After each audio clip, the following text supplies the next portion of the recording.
Hi Izzy, how are you today? I'm doing well, how are you? I'm doing alright. So, how's everything going? It's been pretty good, you know, last semester, about to graduate in December, so yeah, you know. That's exciting. Moving fast. Do you know what you want to do after college? I know that, I right now need to be applying to graduate programs, hopefully like starting in fall of 2026. And then I'm thinking I'm going to apply to like graduate programs in art therapy, certainly, but recently it's kind of been like, since I started doing research with Dr. Sperry, he's been more encouraging of me to do like PhD programs in psychology. How does that make you feel? It makes me a little conflicted because I think that like I just wanted to be an art therapist since I was literally in 8th grade, and I've never really strayed from that. And just due to, you know, that kind of being brought up from like not just Dr. Sperry, but like multiple directions, because like even people in my family too have been like, well, you should go get your doctorate. And you know, that's not the path I chose, but that is like a path where I'm like, well, I always wanted to get a doctorate eventually.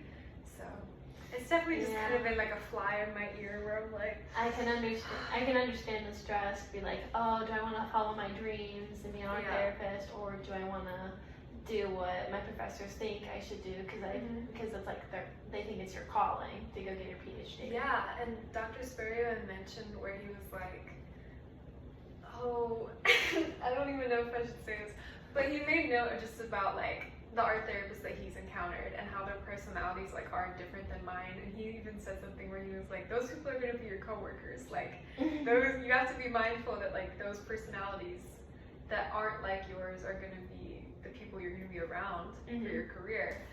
And that's a fair point. I also do think to some extent that he's seen me in like a research setting primarily, so that's like all he knows. Like he hasn't ever seen me in like the other half with the art.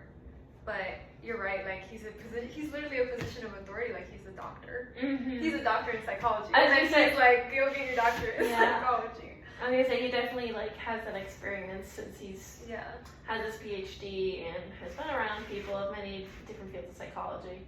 But I understand the stress of, you know, wanting to follow your dreams. I mean, that's what you've been wanting to do since you were a kid, right?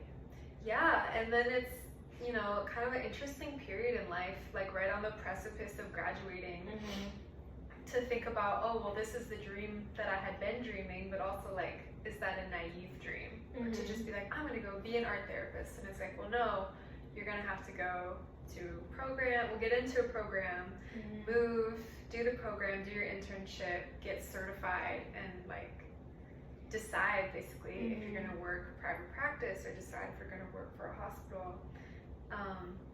And in a sense, like a PhD program, you'd have to think about those things too, but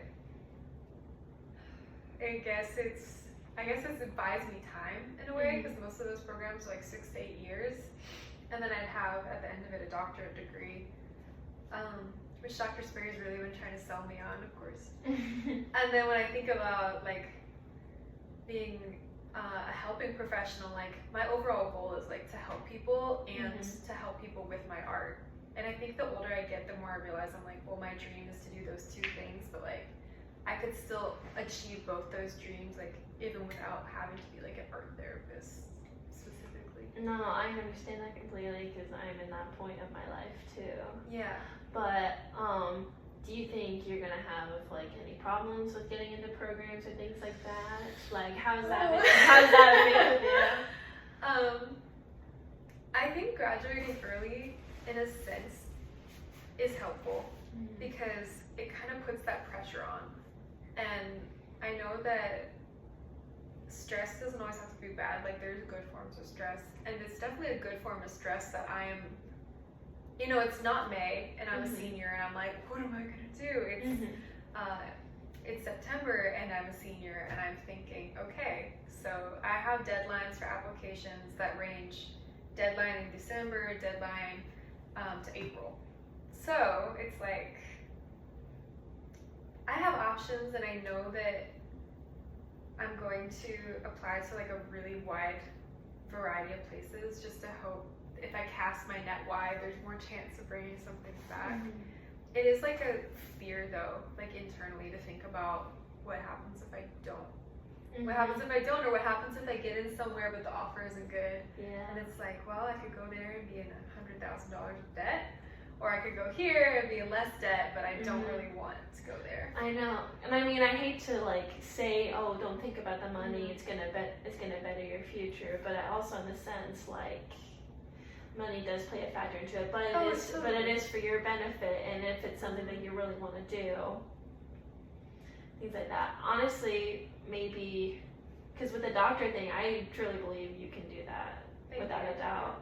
So I would think like maybe like while you're doing your stuff or your pre-art therapy, maybe along the lines, like maybe doing some small things towards your PhD as well, even while you're working as a pre-art therapist. Yeah, totally. And that's like a really good point. I'm glad you brought that up, actually, because I think about that too, where I'm like, no matter what path I take, even if I choose to do a PhD, that's not saying that I can't ever do art again. Yeah. And even if I become an art therapist, that's not saying I can never go get a PhD.